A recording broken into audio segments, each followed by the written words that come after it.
Oke, assalamualaikum warahmatullahi wabarakatuh. Jumpa lagi di channel Kedan Otomotif. Salam Kedan Mobil. Oke, Lek, kali ini aku mau sedikit review lah ya tentang BMW E90. Jadi ini tahun 2008, 320, artinya seri 3 2000 cc ya. Jadi E90 ini ada yang LCI dan pre-LCI. Yang pre-LCI itu dari tahun 2005 sampai 2008. Ini adalah unit terakhir yang pre-LCI. Setelah itu keluar yang LCI ya, dari 2009 sampai 2011 kalau aku nggak salah. Oke, jadi bentukannya itu mirip, hanya bedanya kalau paling jelas itu ada di bagian depan, di bagian bumper kalau aku nggak salah, sama di bagian kap ini dia ada sedikit lekukan. Kalau yang di belakang juga nanti akan ada bedanya. Jadi ini kita coba lihat di bagian depan dulu ya. Jadi lampu masih biasa, lampu halogen biasa. Di bawahnya juga ada lampu fog lamp ya, grillnya ya grill BMW.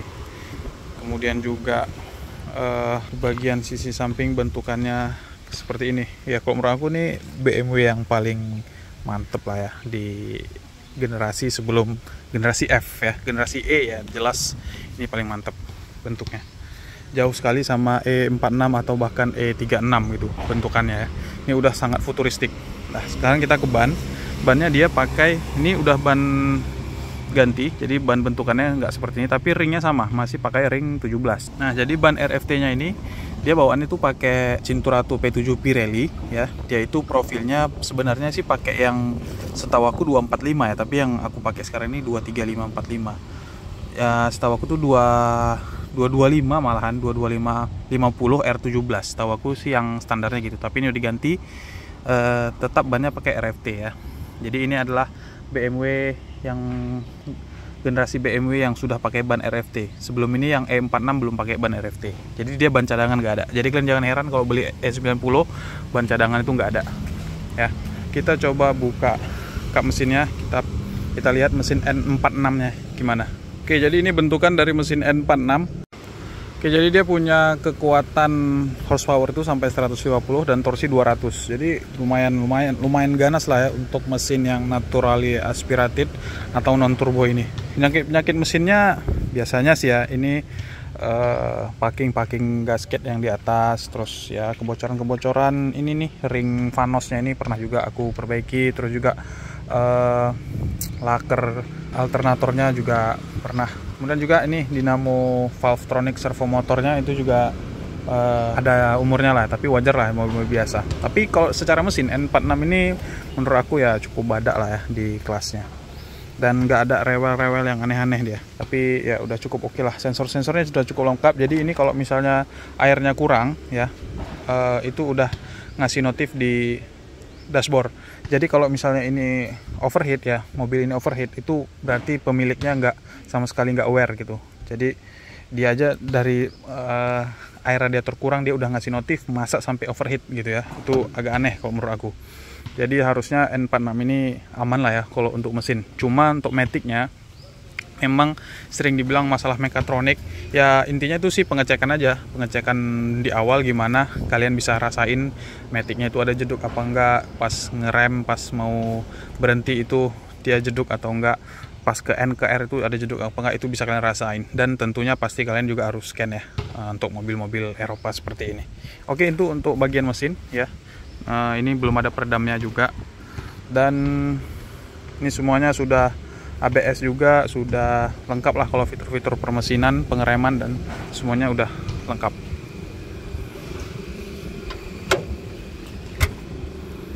Oke, kita agak ke bagian samping. Bentukan sampingnya ini seperti ini. Menurut aku nih ya memang desainnya paling oke lah, makanya aku mau pilih E90 dengan harga yang udah lumayan terjangkau. Apalagi yang kalian beli tahun 2005 nya itu udah cukup terjangkau ya. Ada bahkan yang jual di bawah 100 ya, tapi ada PR lah pasti. Dan dia udah double disc brake depan belakang. Ini aku pakai velgnya velg Brayton ya, tapi yang KW Brayton pun mahal juga deh. Nah di belakang seperti ini bentukannya. Kalau yang LCI itu udah agak beda bentukannya, ini bentukannya seperti ini. Jadi kita bisa ngeliatin pre-LCI dan LCI itu dari depan dan dari belakang tuh kelihatan beda, terutama di lampu-lampunya. Ini ada emblem 320i mengartikan seri ketiga, BMW seri ketiga, dan cc-nya di 2000. Sekarang kita buka bagasinya. Oke, bagasi bisa buka dari sini, dari tuas di depan ataupun dari kunci. Nah, ini bagasinya cukup luas lah menurut aku. Kalau kita lihat di bawah ini ya, ini nggak ada ban serep, ini malah tempat kompartemen yang lain. Kalau mau beli duren taruh situ. Di sini ada toolsnya, di sini juga ada. Jadi tools pembuka ban karena dia pakai anti theft ya, baut anti theft. Oke, sekarang kita lihat ke dalam interior, terutama di bagian supirnya. Iya, bentukannya seperti ini. Ya, menurut aku sih ini ya elegan sekali ya bentuknya ya, sporty sekali. Ini belum ini ya, belum elektrik ya. Bagian door trimnya seperti ini. Door pintu, door pocket, sini dia sudah auto semua, all auto, pakai remote juga bisa dibuka kacanya, all window bisa dibuka pakai kunci. Nanti kita coba. Ini bagian mirrornya ya, tapi ini belum lipat otomatis. Nah, bagian dashboardnya depannya seperti ini. Nah, ini simple sekali ya kulitnya, tapi baunya itu khas, bau BMW-nya itu khas. Nah, di sini juga ada tempat penyimpanan. Ini ya, ini aku bilang tadi tempat buka bagasi. Ini OBD. Ya, kita coba tes ini. Nah, ini. Ya, ini kuncinya seperti ini bentukannya, ya. Kalau kalian kunci darurat dia di sini. Ini untuk kunci di sana kalau misalnya darurat ya. Dicolok seperti ini ke sini. Kemudian tekan sekali. Ya. Muncul semua notifikasi, pastikan tidak ada notifikasi aneh-aneh. Ini karena pintu terbuka ya, tanda seru. Kemudian kita injak rem, saya coba hidupin. Iya, suaranya itu N46 sangat khas sekali ya. Kita hidupin AC. Nah, di sini MID-nya, di sini bisa juga diatur ya. Sama, di sini juga bisa. Jadi kalian tinggal pilih aja. Pengaturannya ada di sini. Ya, informasi yang tersedia itu bisa cek service info, kemudian tanggal servis ya, macam-macam ya, reset tire, kemudian cek oli. Jadi dia nggak ada cek oli diptik dari depan, tapi ceknya dari sini seperti itu. Yang penting tidak ada error ya. Nih, cek oke, semuanya oke. Nah, kemudian di sini kisi AC ya, AC-nya udah dual zone, bisa ngatur kanan kiri. Ini ada radio, radio bisa CD, radio. Di sini ada tempat gelas ya, di sini. Cuma dia sering rusak nih. Ini harusnya dipencet dia hidup, tapi ini nggak bisa lagi. Kebetulan yang ini rusak, dia harusnya seperti ini, dipencet seperti ini keluar. Ya, ini juga udah soft opening, tapi sangat soft. Oke. Ya, di bagian penumpang sebelah kiri ya seperti itu. Simple, kalau menurut aku sih simple ya. Cuma elegan, tetap elegan.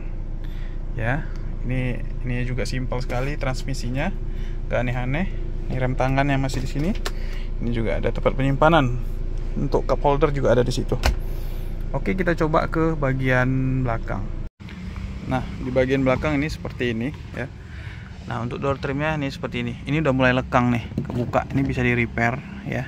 Tapi memang penyakitnya BMW itu kayak gini, lekang ininya. Dan door trim juga harus kalian perhatikan ya, itu sering lekang juga. Nah, ini bagian belakangnya. Tempat duduknya ini ada asbak. Dan di sini ada kisi AC juga. Ya, tapi ini sebenarnya bukan double blower, tapi ini hanya aliran angin saja. Nah, yang di sana juga tuh lihat, itunya juga udah mulai terbuka tuh trimnya. Ini bagian belakangnya seperti ini, ya. Nah, ini nggak bisa, ini bisa diturunin sih sebenarnya. Nah, seperti ini, tapi nggak bisa akses ke belakang, setahu aku. Ini juga ada cup holdernya, seperti ini. Nah, oke. Bagian belakang cukup simpel menurut aku, ya, nggak ada aneh-aneh. Dan nah, untuk fitur rain sensor, dia ada yang punya fitur rain sensor, ada yang enggak.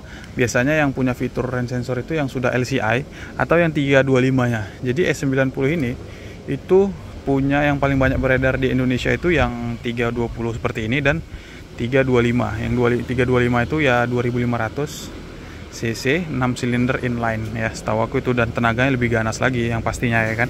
Nah, oke, jadi ini sekilas kayak gini bentukannya E90. Sekarang kita coba bawanya, impresinya gimana. Oke, sekarang kita udah lagi bawa BMW E90 ya. Jadi Impresi berkendara E90 ini menurut aku menarik sekali ya. Tapi kalau kalian biasa bawa yang udah EPS ya, Electronic Power Steering, kalau menurut aku kalian agak kagok lah bawa ini, merasa ini agak berat. Tapi sebenarnya ya enggak juga gitu kan, cuma karena belum EPS saja. Tapi yang LCI setahu aku udah lah ya, ada yang udah Electronic Power Steering lah. Tapi ada yang suka juga, ada yang enggak. Jadi kalau ini lebih kerasa nih, feedback dari jalan ke setirnya itu lebih kerasa, karena dia memang kayaknya udah pengalaman bawa mobilnya tuh lebih nikmat sih kalau menurut aku yang agak berat ini. Cuma kalau untuk cewek pasti lebih milih yang EPS, itu satu. Kemudian untuk gasnya ya, gasnya itu karakter BMW ini emang ya tergantung kebiasaan aja gitu. Jadi dia kayak agak berat gasnya, tapi karena mungkin sistem gasnya itu udah yang pedal tanam gitu ya di dalam. Tapi kalau yang Jepangan kan jarang nih yang tanam kayak gini modelnya. Jadi agak beda kalau kita baru bawa mobil Jepang ke mobil ini tuh agak beda rasanya. Terus untuk AC ini cukup dingin lah. Untuk BMW E90 ini standarannya ini cukup dingin. Cuma memang ada beberapa yang sering bermasalah itu dinginnya tuh lama tuh. Jadi dia nggak langsung dingin. Tapi itu biasanya sih di servis, coba diganti oli, ganti freon, harusnya sih bisa normal lagi. Kalau enggak ya berarti mungkin kompresor ada perlu servis ya, karena dia nggak model magnetic clutch yang cetak-cetak gitu ya kan. Jadi dia hidup terus, kompresornya harusnya hidup terus. Untuk di setir juga tombol-tombolnya ini cukup minimalis tapi fungsional lah ya, berfungsi sekali. Dan untuk audio juga cakep nih, audionya mantep, nggak ada masalah sama sekali. Yang standar aja udah oke. Nah di sini yang khusus 2008 yang tipe Executive Lifestyle yang aku coba ini, dia udah pakai GPS Garmin nih. Nah, ini lumayan nih harganya nih. Ya, yang kelap-kelip tuh. Tapi kalau aslinya nggak kelap-kelip. Ini karena di kamera aja. Ya. Ininya udah wood panel, walaupun yang 2000 cc tapi dia wood panel. Ya, di sini tombolnya ada setir. Yang membedakan tipe Executive Lifestyle yang 320 tuh ini, yang di 2008 ya, yang edisi terakhir pre-LCI-nya. Dan katanya yang di 2008 ini, yang edisi terakhir pre-LCI, untuk mekatronik umumnya lebih awet ya, lebih sehat. Dan alhamdulillah aku juga dapat unit yang sehat lah mekatroniknya gitu. Untuk berkendara nih oke lah ya, untuk ngegasnya cukup kontan, enak ya. Bawa BMW itu ya beda lah ya emang sama bawa mobil yang lain. Kalau menurut aku nih cukup ganas. Kita coba sedikit toel gasnya. Wih, menjambak. Walaupun 2000 cc dia cukup menjambak dan cukup mengesankan lah ya untuk impresi berkendaranya. Ya paling kita harus perhatikan kaki-kaki lah ya, lelek semua ya BMW ini. Tapi sebenarnya kaki-kakinya juga nggak begitu ringkih, karena ini kan tarik belakang ya kan, gerdang belakang, jadi kaki-kaki depannya nggak begitu ringkih. Paling perhatikan rak setir aja. Yang lain-lain ya standar lah, kayak mobil-mobil biasa pada umumnya. Oke lah, itulah mungkin yang bisa aku review terkait BMW E90. Intinya lelekku semua kalau mau cari E90 ya ada harga, ada rupa lah ya. Jadi orang entah kenapa nih BMW E90 padahal bentukannya ini sangat futuristik lah, daripada ngambil E46 atau E36. Kalau menurut aku ya lebih pantas ngambil E90 dengan harga yang ya E90 2005-2006 lah ambil gitu kan. Tapi pastikan memang mekatronik harus aman. Jadi jangan lupa kalau mau ambil unit bawa scan atau minta scan dulu ke bengkel, karena mekatronik itu akan terdeteksi kalau dia udah mulai rusak.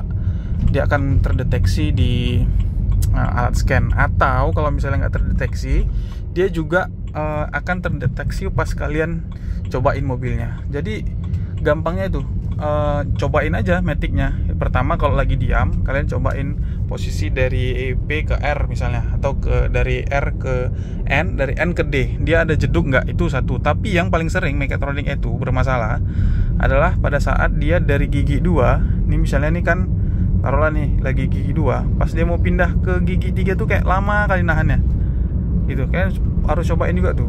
Dia di RPM 2000 kan harusnya naik langsung ke 3 gitu kan. Dia enggak nih. Dia 2 lama gitu, tiba-tiba naik ke 4 gitu. Nah, itu salah satunya. Satu ciri lainnya adalah ini Kalau misalnya mau berhenti di lampu merah, misalnya lagi posisi kecepatan segini nih, terus kita berhenti di lampu merah, otomatis kan dia agak nurun gigi tuh maticnya. Nah dia turun giginya itu kayak nyentak gitu, dari 2 ke 1-nya gitu. Nah itu ada pertanda mekatroniknya akan kena. Tapi biasanya kalau ganti oli terus dan itu sembuh, berarti aman sebenarnya itu. Tapi kita kan nggak mau ngambil resiko ya gitu ya. Ya untuk jadi bahan nego lah, intinya seperti itu. Kawan-kawan semua, lelekku semua, mudah-mudahan yang mau cari BMW 90 gak takut lagi dan bisa menikmati mobil enak inilah gitu ya. Oke, makasih yang udah nonton. Subscribe Keden Otomotif, jangan lupa, dan sebarkan sama lelek kita yang lain. Terima kasih. Assalamualaikum warahmatullahi wabarakatuh.